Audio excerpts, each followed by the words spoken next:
Okay. Yes, I'm yours. So first things first, Quentin. How are you? I'm really fine. Thank you for asking. It's been a full day, a long day, and it's just the third day, so I have to be ready for the rest of the week. Well, before we talk about the music you've been Yeah? relating lately, I'd like to go back quickly. Yeah. How good was, looking back now, how good was John Lully? Was what? Oh, John Lully? Oh, I think it wasn't so good at all, to be honest.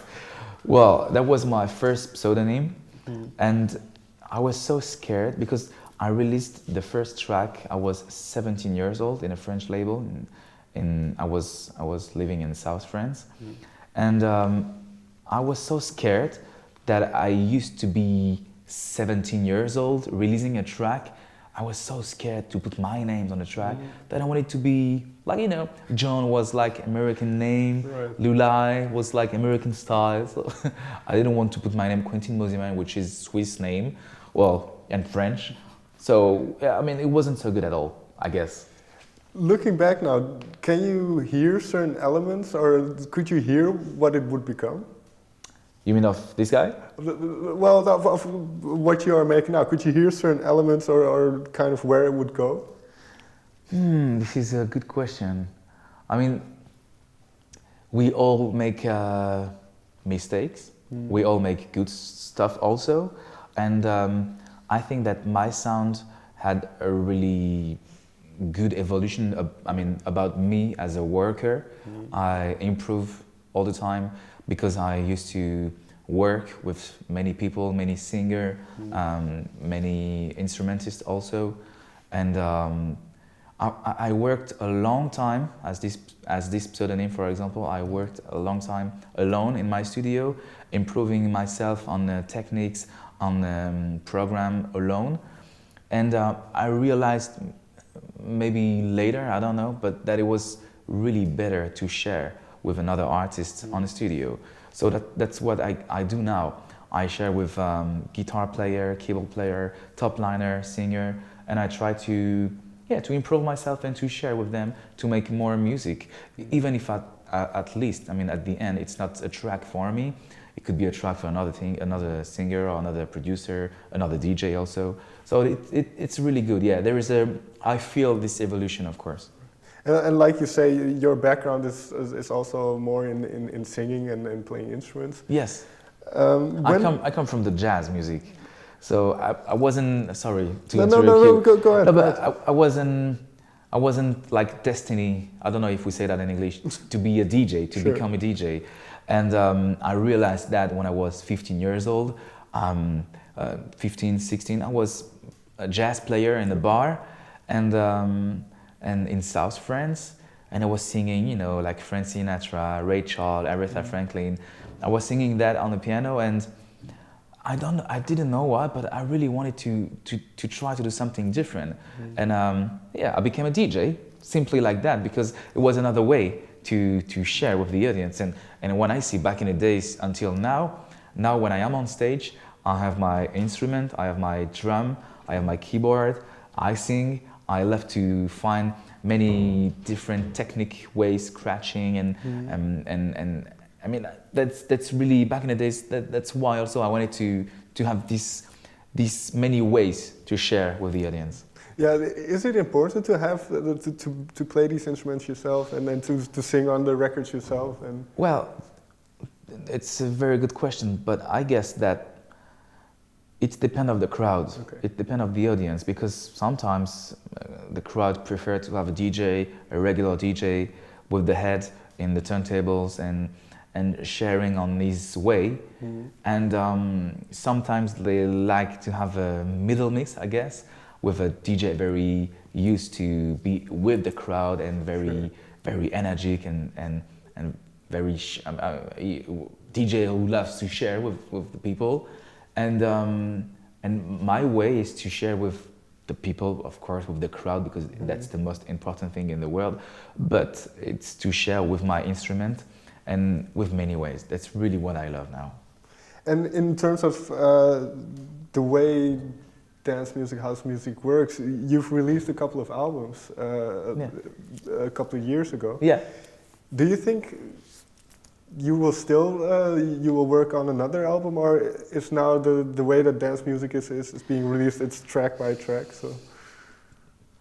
Well, these last years, I saw this this funny evolution of the selling music, selling market, because as you said, we are selling tracks by tracks, and if we have two tracks working, maybe we do an album. So, but back in the days, it wasn't like that. It was you release an album and you're gonna fight for the first single, and if it's not working, you're gonna fight for the third, for the second, for the third, and after you see. But now you really have to work on 3 singles, and after you see for the albums. But I guess this is the normal evolution of the music. That could be cool also. Is it, in a sense, that this might sound weird, but is a DJ, and then not particularly you, but a DJ in generally, are you as good as your last track then? What do you mean? In the sense that people will judge you by your latest release and not... Oh, this is a good question, but I think that you're totally right. Yeah, I would love to see people understanding me for my last track, because yeah, of course this is the last production I did that represent the best myself, because if you are looking for the first production, for example, that we said about the pseudonym John July, when I was 17 years old, and I was working on Cubase as a novice producer, yeah, it's exactly totally wrong, I guess. But no, now yeah, if you're listening, for example, the next track I'm gonna release it very soon, called TI-89. Okay. This is really my sound, I guess. That's really me, myself. What started that song? What started that song? Certain sound, or... You mean the inspiration? Yeah. It's a funny story, because I don't know if it could be a worldwide story, but we used to have in class when I was a student, you know, this Texas instrument, which is a model that you have to do and you have to have when you're a student. And there was this model to make calculus and stuff like that, and it was TI-89. Was the name of the, and I was doing my examen. Comment on dit mode les examens, merde? Test. Yeah, sorry. And I was doing my test, and I was thinking, oh, this is really not for me. One day I will do a track, which it could be the name TI-89. That's the story. Okay. And then in terms of the sound, because which is it very? This is going to sound mathematical in a way, the sound. Well, that could be. We could say that, of course, but it's really groovy, really progressive house. It's not. We could say it's EDM, of course, because it's in the EDM family. But if we look a little more, yeah, I think it's really electro house. Okay. And if we look towards the future, then, because electronic music has expanded so much in the last couple of years, where do you see yourself fitting in with everything that is out there?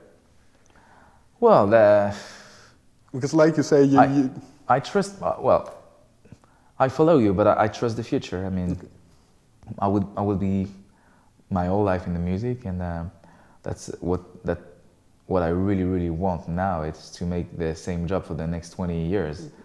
But yeah, I don't know. I don't want to ask this question so much to myself, because that could scare me actually. So no, I don't think about it. I'm thinking, you know, I'm like a carpe diem guy. I don't want to know where I am tomorrow. I trust my team for that, and I just know that I want to do music and I want to share with the audience. That's finally the most important thing for me, I guess. Finally, then, you are also a judge, I believe, on the Voice Belgium. Yes. Yes. Has that given you a new insight on the way music works? Yes. This This is a funny experience to be a coach on the Voice of Belgium. I did the first season as a coach, the second one, and just after I needed to have maybe more time because it takes a lot of time and a lot of energy. And I always said that if I do it, I want to do it with my heart and very seriously. And yes, it's another point of view, it's another feeling, it's another music also because I really, I mean, I'm in the EDM industry and to be coach on The Voice, it's always funny. But I see that will.i.am, for example, in the UK was also a coach. But that's good that there is another view because the other coach are singer, pop singer, most of them. And to have a DJ, producer, I think it's cool also. And I really love to learn from them because it's a totally other universe, music side of the industry, and I really love also to make music for a singer. So it's a good reason also to do that. What's one thing that you picked up from that experience? One thing you've learned? A very good experience that I released the first album of the winner, which was my winner on my team. It was the first season, and it was a really cool experience to make the music, to compose the music, to write the lyrics, to release the album on Sony, I guess. And that's what I have a good memory of that. Thank you very much for your time. Thank you very much, you too.